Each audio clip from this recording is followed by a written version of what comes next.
student, this is the chapter 9 of civics. Name is the urban livelihood.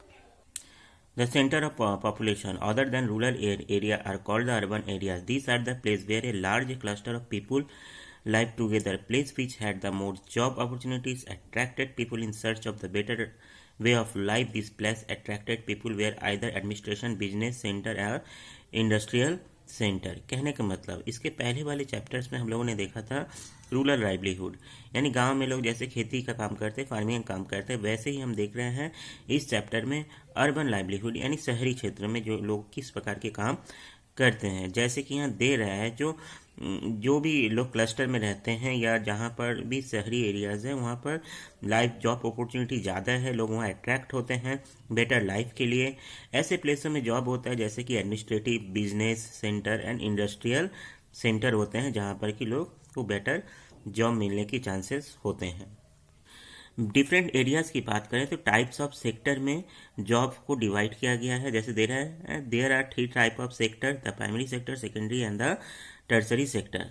Primary sector जो कि हम लोग पहले भी पढ़ चुके हैं, the primary sector including the all industry which based on the natural produce, for example mines, agriculture, forest products etc। यानी प्राइमरी सेक्टर नेचर से डायरेक्टली जुड़े होते हैं। और ये देखेंगे कि जैसे कि स्पेशली जो फार्मिंग एरियाज होता है उसको हम लोग प्राइमरी सेक्टर से बिलोंग करते हैं, स्पेशली ये गांव के एरिया से बिलोंग करते हैं।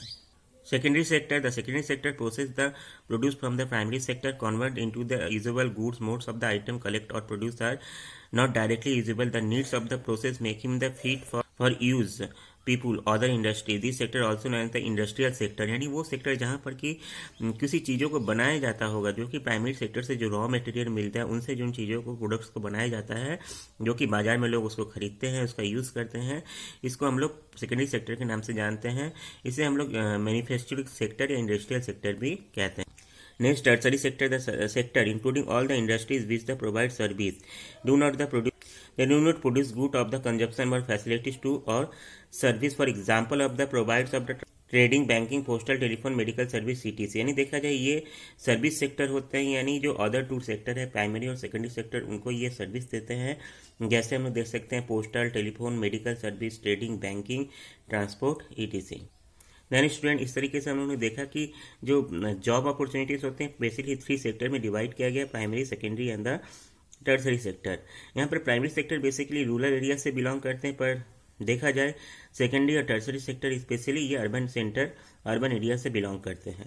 अब हम लोग देखेंगे जो सिटीज़ होते हैं वो कितने टाइप्स के होते हैं। Types of cities, the cities also divided in different. The urban center can be different types. There are small town, medium-sized town, large town, city or large city and metropolitan city. Life and lifestyle different is the depending on the type of size and urban center. यानी cities जो होते हैं वो भी different types होते हैं, small town होते हैं, medium-sized town होते हैं, large town होते हैं, metro cities भी होते हैं, और वहाँ की जो लिविंग स्टैंडर्ड रहने का जो तरीका है वो भी डिफरेंसेस होते हैं। देन स्टूडेंट अब हम लोग देखते हैं कि अर्बन एरियाज में जो एम्प्लॉयमेंट होते हैं वो कितने टाइप्स के होते हैं। Basically employment divided into 2 type, the employment by others and self employment. Employment by other also divided into 3 categories: on the casual base, on fixed base and permanent regular employment. First we discuss about the self employment.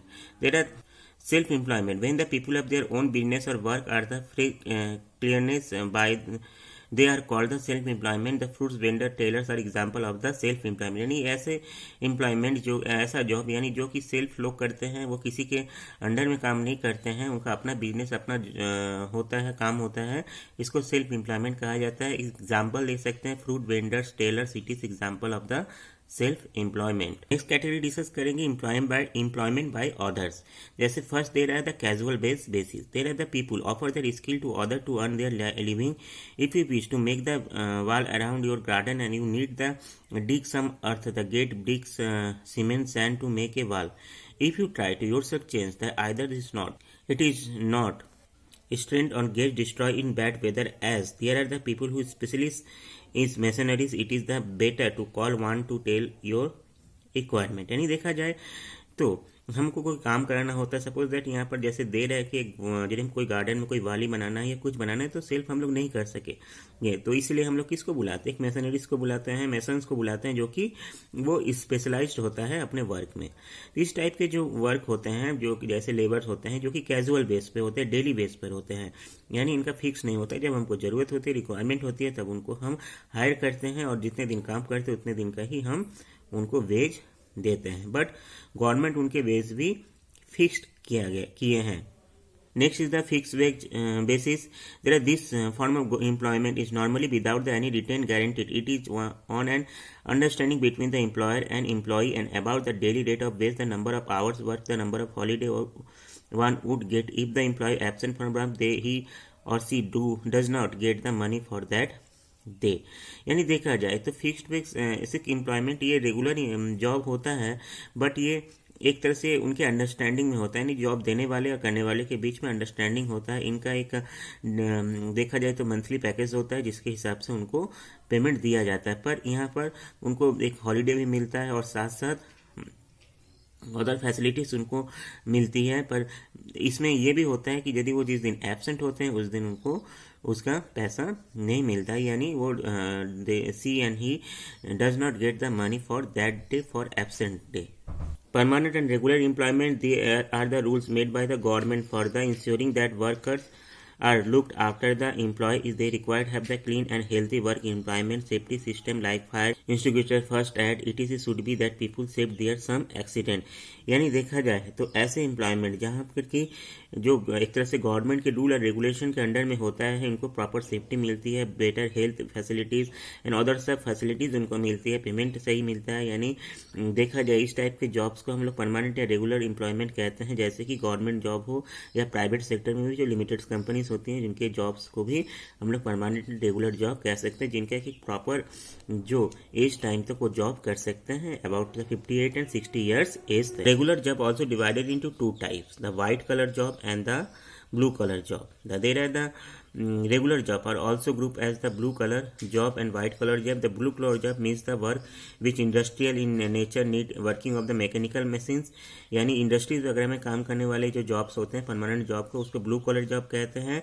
And next the white collar job are the office job and people have white collar job are those which are the office job and people have to work from their day. Office job को हम लोग white collar job कह सकते हैं।